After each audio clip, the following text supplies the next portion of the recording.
Aragorn's entire arc is built on a man running from power. The story rewards him with it anyway. Spoilers ahead. There's a version of this character most people accept without question. The reluctant hero, tested by war, who finally embraces his birthright and becomes the king he was always meant to be. It's satisfying. It's mythic. It doesn't match the man the story actually built.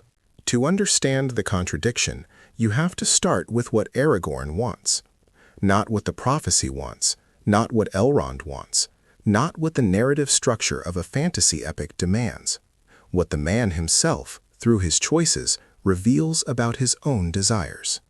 His choices point in one direction, away from the throne. He spends decades as a ranger, not in preparation for kingship, but in active avoidance of it. He takes a false name. He builds his identity around service without authority. He moves through the wilderness like a man who has already found his place in the world. The Rangers of the North protect the Shire, guard borders, fight skirmishes no one will ever commemorate. There is no glory in it, no ceremony. That's the point. Aragorn chose this life when he could have walked into Minas Tirith at any time, announced his lineage, pressed his claim. He never does, not once in 80 years. His love for Arwen reinforces the pattern. It's not a political arrangement. It's a private, almost hidden bond that exists entirely outside the machinery of royal succession. He doesn't pursue her as a future queen. He pursues her as a man who wants a life defined by personal devotion, not public obligation. Nothing in his emotional architecture suggests a man rehearsing for a crown. The deeper engine, though, isn't reluctance. It's fear. Specific fear. Aragorn is Isildur's heir. Isildur, in the one moment that mattered most, failed. He stood at the crack of doom, held the one object that needed to be destroyed, chose to keep it. Power over duty, self over world. That single act of weakness fractured the age, prolonged the threat of Sauron by thousands of years, condemned entire civilizations to centuries of decline. The weight of that failure doesn't fade with time. It compounds. Aragorn carries it whether he wants to or not. His hesitation around kingship isn't humility. It's something far more psychologically precise. A man trying to outrun the idea that corruption is genetic, that the flaw lives in the blood, not the individual. Every time someone calls him Isildur's heir, the title cuts both ways. It's a promise of restoration, yes. It's also a reminder of the last time an heir of that bloodline held ultimate power.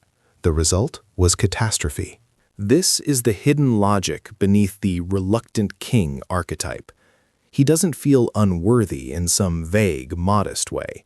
He believes accepting the throne means accepting the test, one his bloodline has already failed. The reluctance isn't noble, it's survival. Stay away from the thing that broke the last man who held it. Now look at the decisions the story gives him. Notice what they reveal. The fellowship fractures at Amon Hen. The ring goes south with Frodo. Merry and Pippin are dragged north by Uruk-hai. Aragorn has a choice. Follow the ring, the object that will determine the fate of the world, or chase two hobbits with no strategic value to the larger war. He chases the hobbits. Loyalty at the smallest, most human scale. A king would calculate the greater good. A ranger follows the people he swore to protect. The paths of the dead.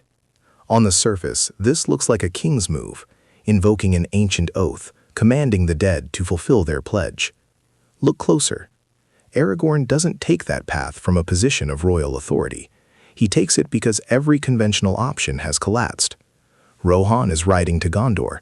The Corsairs are coming from the south. There is no army left to call. The paths of the dead aren't a kingly claim. They're a desperate gamble made by a man who has run out of alternatives. He doesn't command the dead because he's embraced his crown. He commands them because nothing else is left. The Palantir. He looks into it, reveals himself to Sauron directly. This isn't an assertion of dominion. It's a tactical sacrifice, A man drawing fire, so the real play, Frodo's approach to Mount Doom, stays hidden.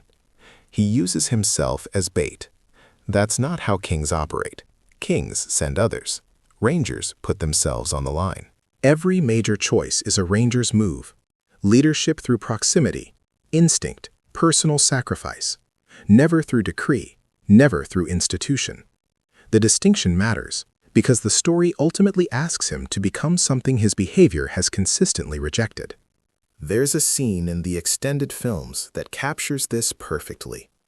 Aragorn sits in Rivendell, looking at the shards of Narsil.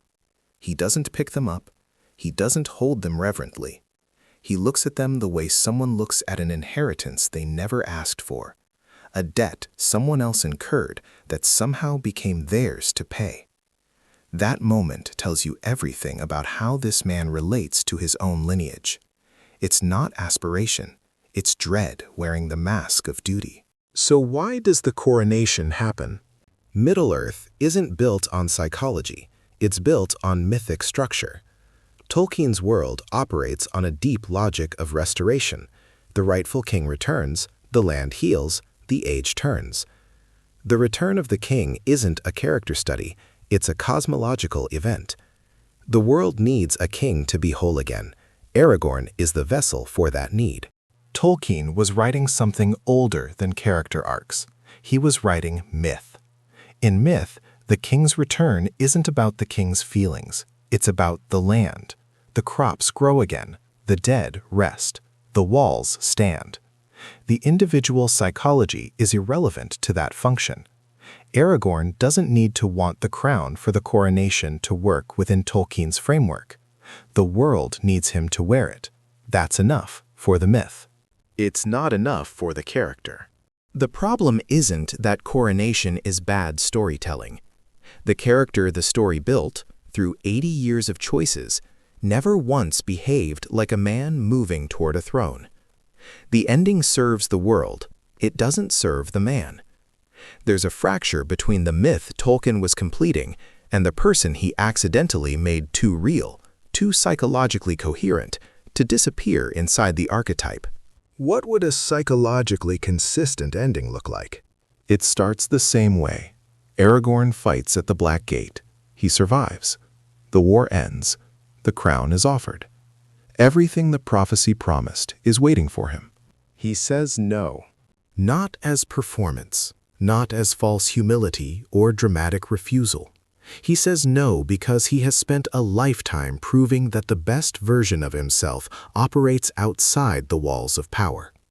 He watched Boromir fall under the weight of a father's expectations, crushed by the distance between what Gondor needed and what he could carry. He watched Denethor collapse under the pressure of stewardship, a man who held authority for decades until it hollowed him out completely. He understands, better than anyone, what the throne does to people who sit on it. The seat doesn't ennoble, it erodes. So he names Faramir, not as a placeholder, as the right choice.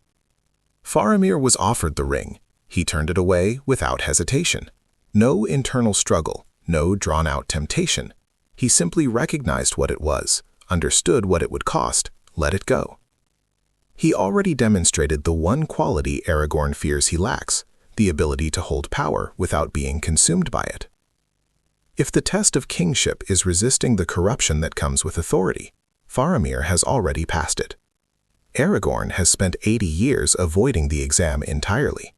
Aragorn returns to the wild, not as exile, not as failure, as the first heir of Isildur to break the cycle by choosing something the bloodline never allowed before, freedom from the obligation to rule. He takes Arwen with him. Their love, always private, stays private. She gave up immortality for him, not for a throne. The sacrifice she made was for the man, not the title. In this version, that sacrifice is honored in its original terms. No court, no crown. Just the life they both chose when no one was watching. The kingdom survives. Gondor has endured without a king for centuries. It can endure under a steward who has proven himself more resistant to power's corruption than any heir of Isildur ever was. The line doesn't end in failure. It ends in conscious refusal, the first act of genuine freedom the bloodline has ever known. The question that haunted Aragorn for decades, "Am I destined to repeat Isildur's weakness?" gets the only answer that actually resolves it. Not by proving he could resist temptation on the throne, by refusing to let the throne become the test at all. You can't fail a test you don't take. More importantly, you can't be corrupted by power you never hold. The cycle breaks not through strength, but through absence, through walking away. That's a harder ending, less triumphant. No crowd kneeling, no crown catching the light, no white tree blooming in the courtyard. It matches the man. Every choice he made, every name he abandoned, every decade he spent in the wild, they all pointed here, not to the throne room, to the open road, freely chosen. The myth needed a king. The character needed permission to not become one. Tolkien gave the myth its ending. The character never got his.